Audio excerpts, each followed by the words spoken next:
to power, they change time. They make it what they want. And they call people and rename all the animals and plants. They become the new Adam. But a historian, from what I see in black conscience, people take historians and make revolutionaries out of them. Black liberators. A historian is not a black liberator. They can tell you history, but they can't map a plan to set you free. In fact, it was a black revolutionary, it was a black nationalist, black liberator. That's who woke up the historian. A historian works with the black revolutionary, the black nationalist, in order to create a history to fit your need. So your need, what is your need? Your need is to break the grip of being Europeanized. So the black historian uses his talent, uses his knowledge, the wisdom that he gains from his research, and begins to weed out much of the lies that we were taught when we were Europeanized. And now, instead of teaching us a history tainted by the racist European Caucasian people, now the black historian or the African conscious historian now takes history and turns it and flips it, so now it fits this agenda. I said fit this agenda. I did not say that it was true. I said take history and flip it and make it your way. Like Burger King. You can have it your way. And that's what has happened. That's why when you think about it, you can go in and you can find the error and the flaw in Nation of Islam teaching. You can find the error and flaw in the Moorish Science Temple. All because you can find the error and the flaw because this history was designed to fit this agenda.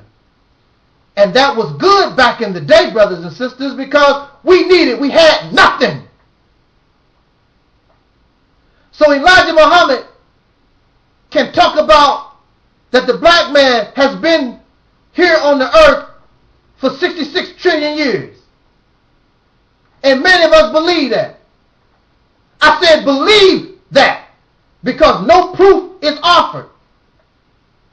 So we're basically using the same type of method, and we call it technology, that the Jews use, so-called Caucasian Jews. They took actual history and they replaced themselves, they placed themselves in these books, put them into a time period where they didn't exist. And why is this possible? Because the time period goes back so far, it's difficult to prove whether it's true or a lie. So I don't remember nobody questioning Elijah Muhammad when he said that the black man goes back 66 trillion years ago. It's something accepted and believed. This is our problem in 2011. Now we have historians. And if you look at the black conscious mindset,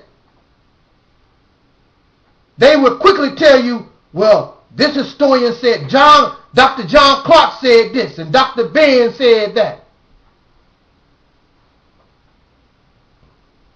But we're depending on their honesty, their research. Again, not to say that this is intentional deceit, intentional fraud. But the historian, whoever the historian works for,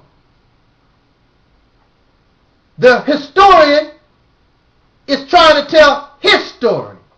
Just like the historians and the scholars that worked for Adolf Hitler went out and did research, ignored truth that could help maybe their enemies and only try to find that which fit their purpose.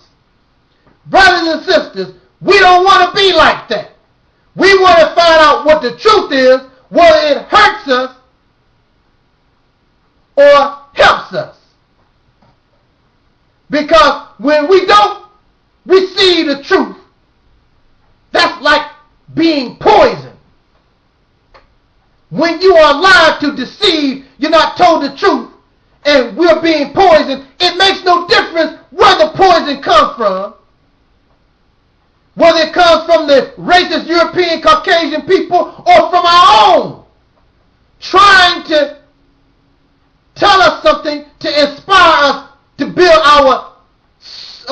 to give us high self-esteem, because for over 400 years we've suffered low self-esteem. We've been made to feel inferior, so we've been told these stories of how we come from the Egyptian people, that we come from over here and over there, all this greatness. But that's impossible, because even white folks didn't come from all this greatness. They came from the hillsides and caves of Europe. They don't like to bring that up, but that's where they come from. And instead of being shamed, they should be happy and proud that just a few thousand years ago, you was living in a cave. Your best friend was a dog, and he's still your best friend, but you was living in a cave.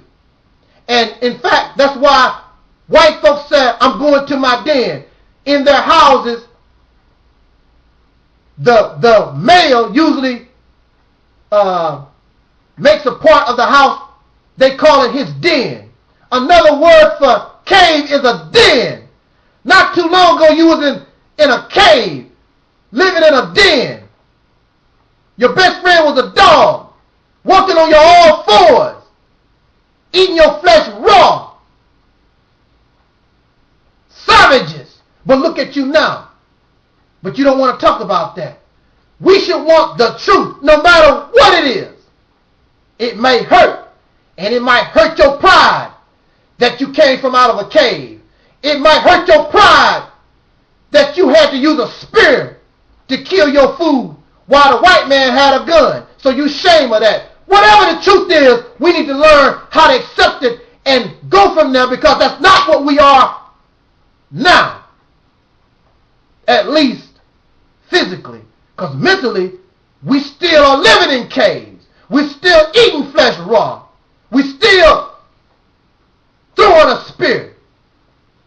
We are still primitive in the mind.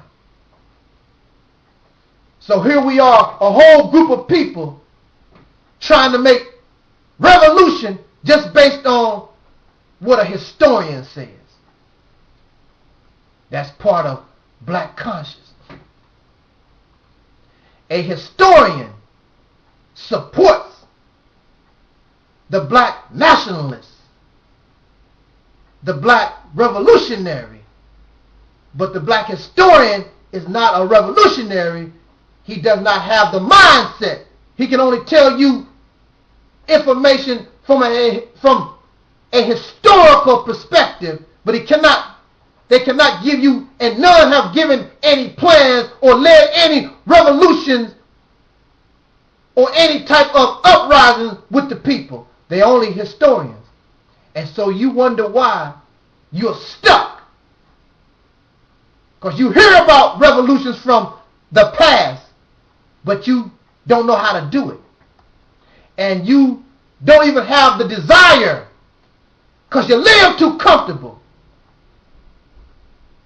Many of these so-called conscious people, black conscious, they have no idea what it means, really means to be oppressed. They have the right to vote. They can go to a movie theater and go in through the front door. They don't worry about being lynched, maybe shot by the police, but they don't worry about being lynched outright. You have a job, a comfortable job. You don't know what oppression is.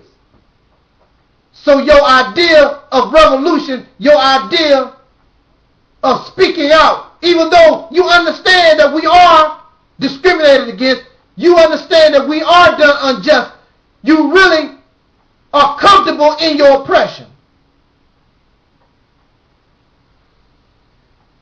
Some of these black conscious people, they believe going to Egypt, that makes them real. I'm real. I've been to Egypt.